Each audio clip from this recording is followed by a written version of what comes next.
10 minutes to 10 o'clock. My name is Sara. Biryomumaisho President Agagwirrawo Museveni will today, Tuesday, commission the new Gaba Water Works complex.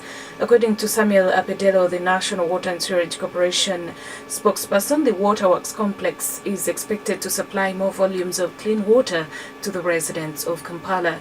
Apedelo explains that the refurbished system at Gaba Waterworks will add 50 million litres per day in Kampala alone.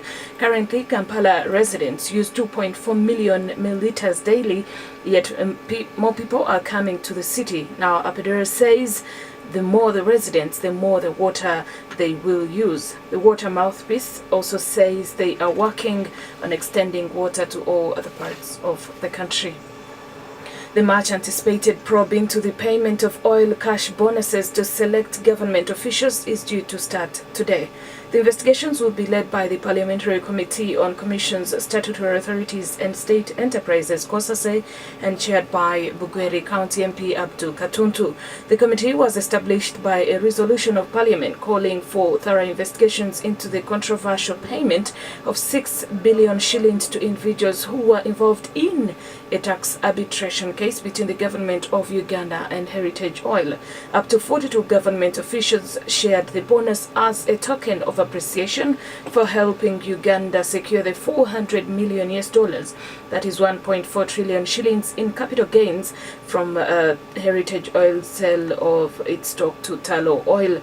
But members of Parliament disputed the bonus, now referred to as the presidential handshake, and resolved that the matter be investigated further.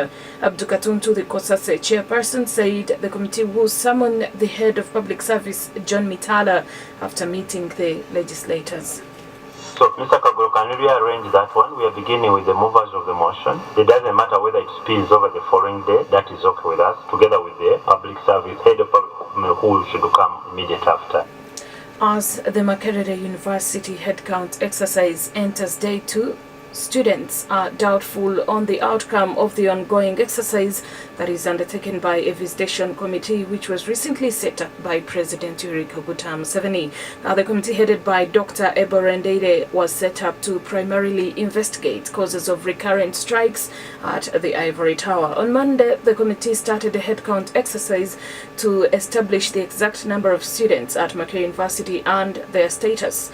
Although members are this morning surging in queues across all colleges, as was the case on the first day of the headcount, students still believe that the exercise is a waste of time and effort. Others clarified it as a big joke, saying that the approach used in the registration is tedious and archaic. I think this is not good at all because the university is already having our information. They're having the names of the students and the registration numbers. They would have combined those ones instead of head count. I bet it's going to be really hard for students. Right now, as I speak, most people are supposed to be ready. The examinations are beginning next week on Monday. I feel they should have got a better way to do this. They would have used something electronic, or they would do something in faculties or according to years, because the whole college consists of so many people. So if you make this one line, as you can see, people are so congested, people are hungry, people are fainting.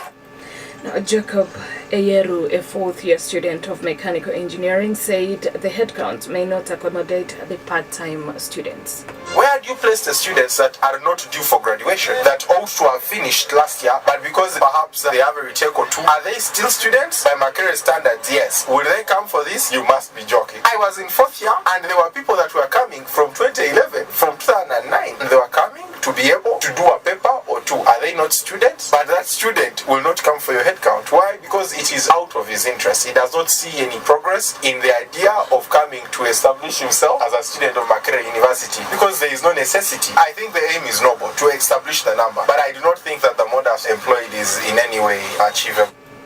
The family of former Archbishop Janan Luwum has rejected a proposal of his remains being exhumed and reburied at Namirembe Cathedral, the provincial cathedral of the Church of Uganda. The province of the Church of Uganda had proposed that the remains of Archbishop Luwum, one of the most influential leaders of the modern church in Africa, be moved to the seat of the province in honor of his legacy and a befitting burial at the seat of the province. Luwum Plumum was killed on February 16, 1977, amid accusations that he was in contact with forces that were planning to overthrow the government. Archbishop Plumum was a leading voice in criticizing excesses of the Idi Amin regime.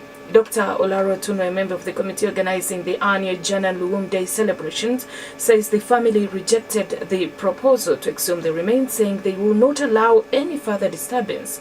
Otunu was on Monday addressing the press in Gulu district. The family has now made a definitive decision that he will not be reburied, he will not be exhumed where he is now, where the Amin soldiers placed him in the dead of night. That will now remain his permanent resting place. After a lot of discussion, the family in particular has now come to the conclusion that they want his remains to remain permanently where he's now resting. That should be his permanent resting place. Everything else will be organized around that.